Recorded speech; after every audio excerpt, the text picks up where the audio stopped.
Let freedom ring. Let freedom ring. I say to you today, my friend, let freedom ring. The newest voice for the conservative American. It's about faith. It's about family. It's about freedom. Mr. Gorbachev, tear down this wall. Barry Curtis and the Curtis Report starts now.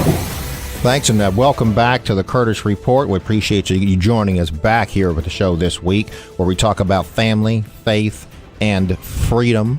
And I'm your host, of course, Barry Curtis. We appreciate you joining us again, no matter how you're listening to us. If you're listening to us on your call letter radio station, wherever that may be, hey, we appreciate that. You're listening to us on iHeartRadio, appreciate that as well. Or if you're listening to us on our website, which is thecurtisinitiative.com or thecurtisreport.com, takes you to the same place. We appreciate you being a part of what we do here on the Curtis Report, talking about family, faith, and freedom. You know, on that website, you can see bios and photos of previous guests, current guests, and future guests.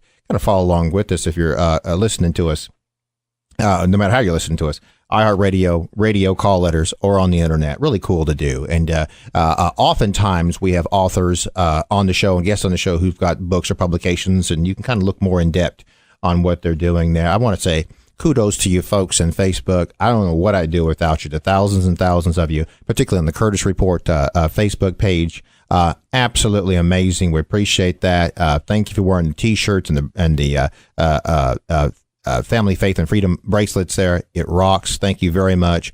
Also, the Son of Man Bible Study Group, which is almost eclipsing the Curtis Report, and the thousands of folks. Thank you for being a part of that.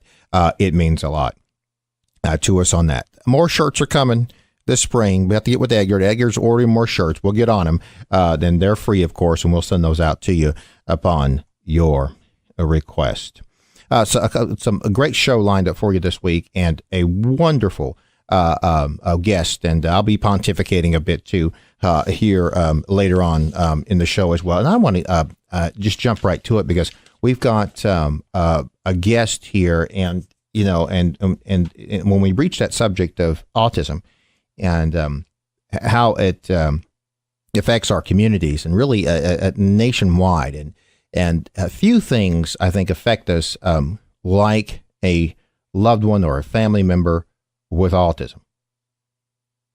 And we've had guests on the show, and we've reached the subject before, and we talked about this, and it always hits home. It's very personal. I love the emails and text messages and your response on the Facebook when this subject is breached here. But we've got and that personal connection as it relates to autism is what really we want to get at and to talk about, and those everyday small victories that people have as it relates to autism. But I want to welcome to the show our special guest, and Jacqueline Williams Hines. Welcome to the Curtis Report, Ms. Hines. Well, thank you for having me. I appreciate you being here. Tell us just before we get into No Small Victories and the organizations that you're with, and we talk more in depth about the subject of autism. Tell us a little bit about you and why this is important to you and how you got involved with this. Wow. Well, of course, it's very personal to me, because I'm a mom, an 18-year-old now diagnosed on the autism spectrum. So it's been something that me and my family have been working with for quite a long time now. You know, initially it was about me advocating to get services for my son, to make sure that he had supports in the community, to be able to have relationships. And I started to realize that it's so big. It's touching so many families, and so many families are at odds. And I actually just decided I was going to go back to school and take this on as a profession, and really wanting to help as many families as possible. And you say this because it's, and I think people don't understand really the mountains that need to be climbed when you have a loved one, particularly a child with autism. And you touched on this, and you talked about services. Yeah. Tell us what that battle was to provide some of the basic services that other people take for granted. Wow. You know, I can always give the analogy of things that parents take for granted, like for us, you know, having a barber that understood sensory integration issues. So going in and discussing the vibration of the clippers, the sound, things that would make it difficult for my son to be able to have a haircut. These were just little things that I constantly was in teaching mode. Anytime we went out into the public, whether it was at a restaurant or at a store, parents often feel judged, and in that light, they tend to isolate themselves as a protection mechanism for their children. Mm-hmm. But I chose that my son was not going to live in a bubble, so anytime I came in contact with someone, that was a teaching moment for me. Yeah. It just became so imperative that things that everyone else takes for granted, just being able to go to the bank with your child and not have them have a meltdown. Right. It was just always this teaching moment, so hoping that whatever my experiences were would help other families. And, it's interesting you said that. It's a constantly a teaching moment as opposed to an opportunity to get angry. And yes. I hear so often from parents who have autism or have other mental illness in their family, and when they're out in public and when there's this interaction, it not only do we have the meltdown sometimes of the child, but we have the parents who are angry over society's inability to recognize those concerns. I mean, do you find that? Did you find in your particular situation that you got angry at institutions? All the time. All the time.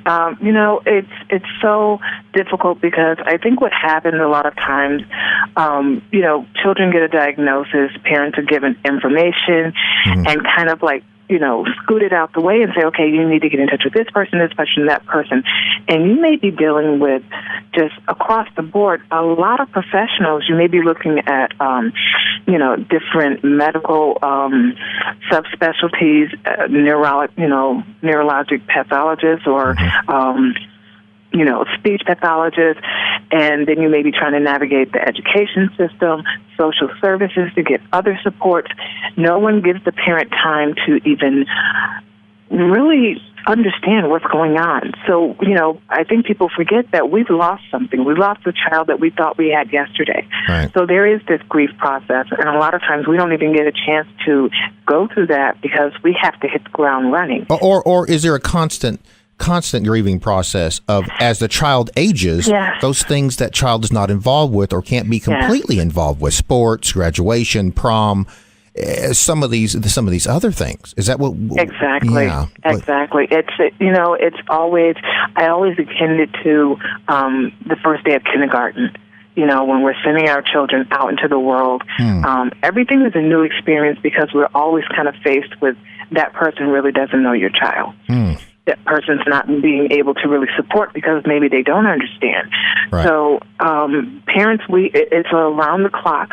We don't get that chance to often vent or talk about what's going on with us internally. So that's when you do see the anger. And a lot of times it's not because that parent is just lashing out. It's because they're so tired, right, and it's just nonstop. Tell us about, we've got a couple minutes left. Tell us about this amazing book and organization, No Small Victories. Actually, it's a book series. It's a children's book series, and I'm so excited about it because each book, I have 4 children's books in the series with an accompanying discussion guide. And each book is geared toward around the 3rd grade level of reading, but it's wonderful for extended family teaching, and it talks about different aspects of autism. And you can see those books if you go to my website, www.nsvonline.com. I would say Google it. That's probably easier to find. Right. And the other component is my organization, No Small Victories. It's an organization locally in Springfield, Mass. That's under our community center, the Martin Luther King Family Service Centers. And we're launching a project called Project CARE, CARE. Collaborative Autism Resources for Everyone.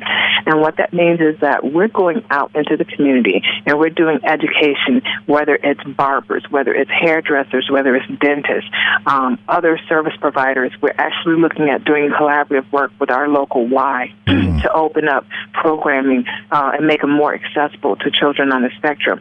So our whole initiative is we're no longer trying to make this child fit the mold. We're retooling the mold. We want to make society as accessible to the parents and our children on the spectrum as wheelchair ramps became accessible to people in wheelchairs. Amen. So we're doing a lot of work, and I have to say I'm constantly burning the candle at both ends because while I'm heading up this initiative, I'm also a graduate student. I work full-time as a behavior therapist and a mom. Wow. So please pray for us, and we're just trying to get out there and just make, help families have as inclusive and as full lives as possible with true supports. I would like that. Jacqueline Williams-Hines, No Small Victories. We appreciate you being on the Courage Report. And you know what? We got to bring you back here. I want to talk more in depth about what you're doing and why that's important to the community. Oh, thank you. I'd love to come back. Come back and join us. We appreciate you being on the show. Thank you. We're going to take a quick break. We'll be right back with more of the Courage Report.